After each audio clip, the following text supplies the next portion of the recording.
Hello students, आज मैं आपको सेकंड ईयर मैथमेटिक्स का चैप्टर नंबर 7 एक्सरसाइज 7.2 का क्वेश्चन नंबर 7 कंप्लीट करवाऊंगा।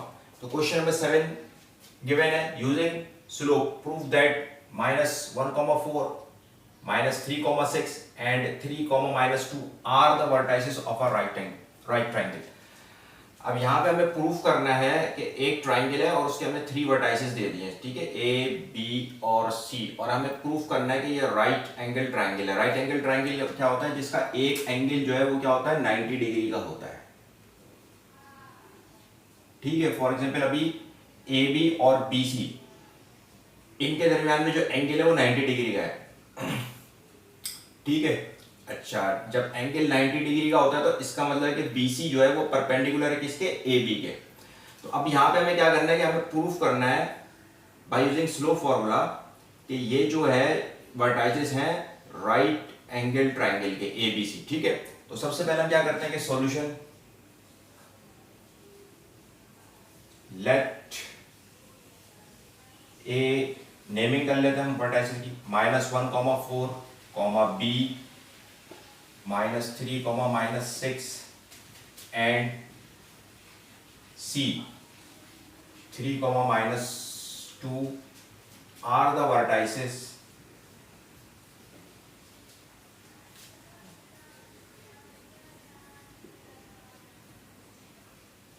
of a right triangle।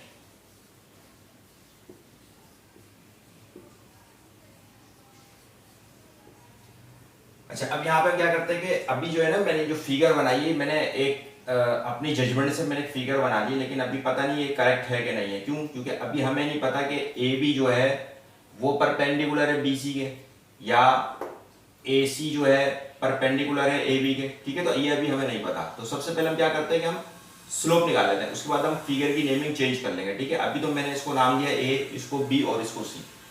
तो अब यहाँ पे मैंने जो है ना ए बी को मैंने ले लिया L1। तो अब हम यहाँ पे ये कर लेते हैं कि हम ए बी जो है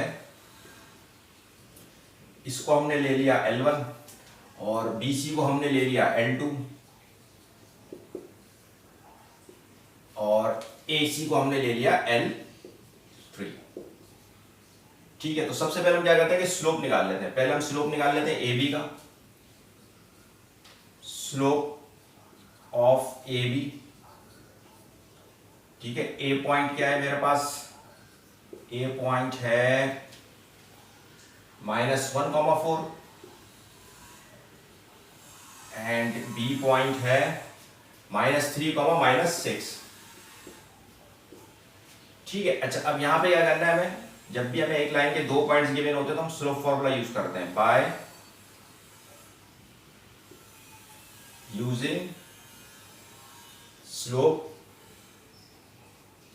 फॉर्मूला। और स्लोप फॉर्मूला क्या होता है? m is equal to y2 minus y1 over x2 minus x1। अच्छा, अब यहां पे जो है a जो है पॉइंट नंबर 1 है, तो ये x1 और y1 हो जाएगा, और b जो है पॉइंट नंबर 2 है, ये x2 और y2 हो जाएगा। अब यहां पे x1 क्या है? x1 इक्वल टू -1 है, y1 इक्वल टू 4 है, और b पॉइंट नंबर 2 है, तो ये x2 हो जाएगा, ये हो जाएगा -6, ठीक है। अच्छा, अब ये वैल्यूज हम पुट कर देंगे स्लोप फॉर्मूले में। तो ये हो जाएगा m is equal to y2 minus y1, तो y2 क्या? -6 minus y1 -4 divided by x2 minus x1 minus x1, m is equal to -6 -4 minus का 10 -3 माइनस माइनस प्लस 1,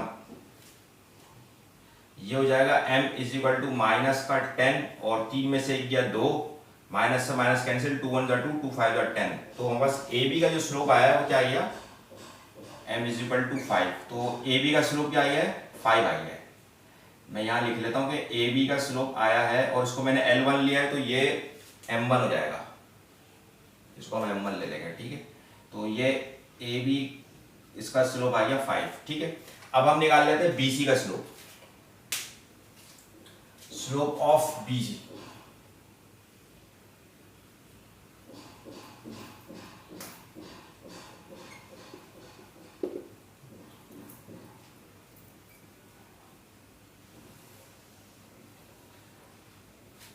अब डी पॉइंट है -3, -6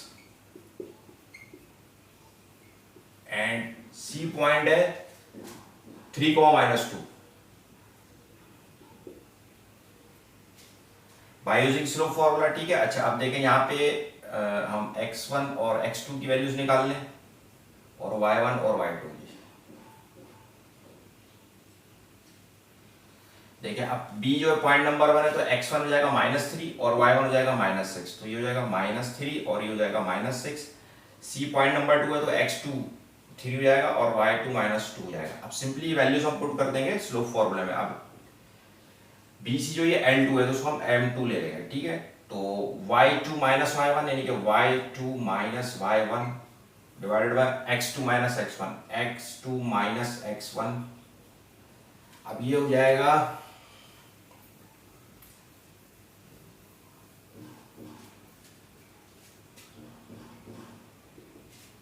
ये -2 है, +6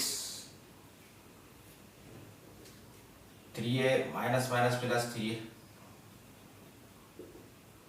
6 में से 2 या 4 आ जाएगा, साइन बड़ा नंबर का 6 का साइन प्लस है और 3 और 3 6 हो जाएगा। ठीक है, तो कैंसिल कर लेते हैं, 2 2 ज़ा 4, 2 3 ज़ा 6। तो M2 का जो स्लोप आ गया है वो आ गया है 2/3, यानी कि अब ये जो M2 है इसका स्लोप आ गया है M2 आ गया है 2/3। ठीक है, अब हम निकालेंगे स्लोप ऑफ AC। अभी देखें यहाँ पे क्लियर पता चल रहा है कि ये 5 जो है यानी कि AB का जो स्लोप है वो इसका नेगेटिव रेसिप्रोकल नहीं है, ये 2/3 है। ठीक है, तो अभी हमें क्लियर पता चल रहा है अभी कि ये दोनों तो परपेंडिकुलर नहीं है, यानी कि AB और BC लाइंस परपेंडिकुलर नहीं है। अब हम निकालेंगे स्लोप ऑफ AC, इसका आ जाएगा और A पॉइंट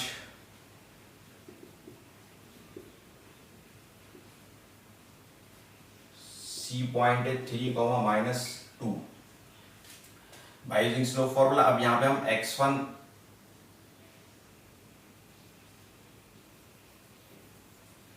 अब देखें A जो पॉइंट नंबर 1 है तो x1 -1, y1 4, C point number 2 है, x2 3 है, y2 -2। अब सिंपली वैल्यूज हम पुट कर देंगे स्लोप फॉर्मूले में, तो ये हो जाएगा, इसको हम M3 ले लेंगे।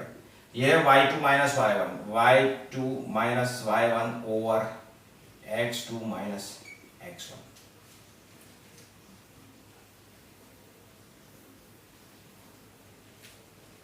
ये हो जाएगा M3 इक्वल टू, अब -2 -4 माइनस का 6, 3 - +1 -6, 3 + 1 कितना होता है 4 होता है। ठीक है, अब देखें यहाँ पे क्या हो जाएगा, ये 2 3 6, 2 2 4, M3 इक्वल टू -3/2। अब इसका स्लोप आ गया बस M3 इक्वल टू -3/2। अब देखें BC का और AC का जो स्लोप है वो क्या है, एक दूसरे का नेगेटिव रेसिप्रोकल है। तो इसका मतलब है कि अब यहां पर जो है ना BC और AC परपेंडिकुलर है, लेकिन जो मैंने फिगर बनाई है उसमें AB और BC जो है वो परपेंडिकुलर हुए लाइंस। तो अब मुझे क्या करना पड़ेगा, मुझे ये फिगर चेंज करनी पड़ेगी। तो अब मैं अगर इसको इस तरह से करके देखते हैं, पहले मैं यहाँ सारे स्लोप उतार लेता हूं।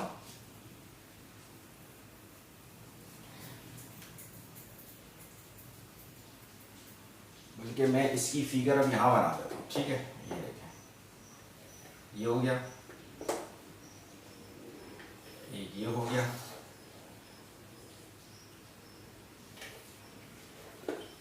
ठीक है, अब कौन सी लाइंस परपेंडिकुलर है, AC क्योंकि इन दोनों का, और BC क्योंकि इन दोनों का स्लोप जो है वो नेगेटिव रेसिप्रोकल है, और जब भी लाइंस परपेंडिकुलर होती है वो नेगेटिव रेसिप्रोकल होता है। तो अब मैंने क्या करना है, फिगर को अगर मैं फॉर एग्जांपल इसको एक वर्टेक्स आगे कर दूं, A कर दूं, यहाँ इसको B कर दूं और यहाँ मैं इसको C कर दूं, तो अब देखें क्या हमारे पास BC और AC परपेंडिकुलर हो रहे हैं, यहाँ पे बिल्कुल हो रहे हैं। देखें नहीं हो रहे, यहाँ पे भी ये AB आ रहा है। ठीक है, फिर मैं क्या करता हूं, एक वर्टेक्स में और आगे कर देता हूं। अब मैं इसको A कर देता हूं, इसको B कर देता हूं और इसको C कर देता हूं। अब देखें यहाँ पे क्या है कि अब हमारे पास यहाँ पे AC, ठीक है, और BC ये दोनों परपेंडिकुलर, तो AC को मैंने L1 लिया था और इसका स्लोप आया था M1 इक्वल टू इसका स्लोप 5 आया था। सॉरी, AC को मैंने, एक मिनट, AB को मैंने L1 लिया था, इसका स्लोप M1 आया था और ये आया था 5। BC को मैंने जो है वो L2 लिया था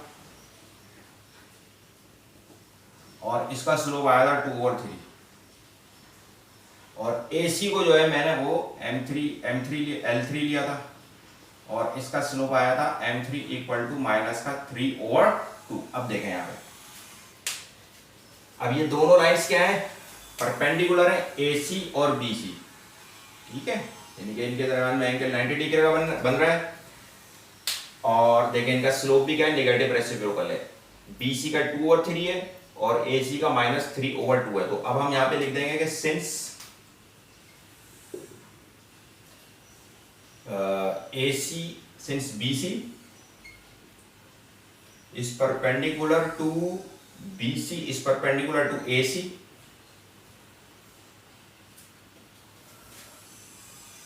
therefore vertices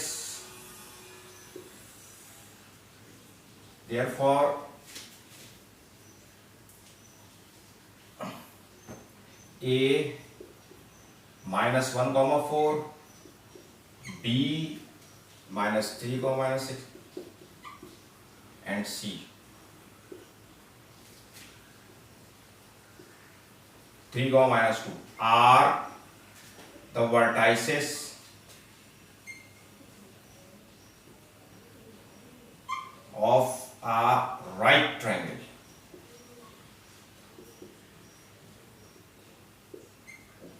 और यही जो है हमारे पास इसका आंसर हो जाएगा।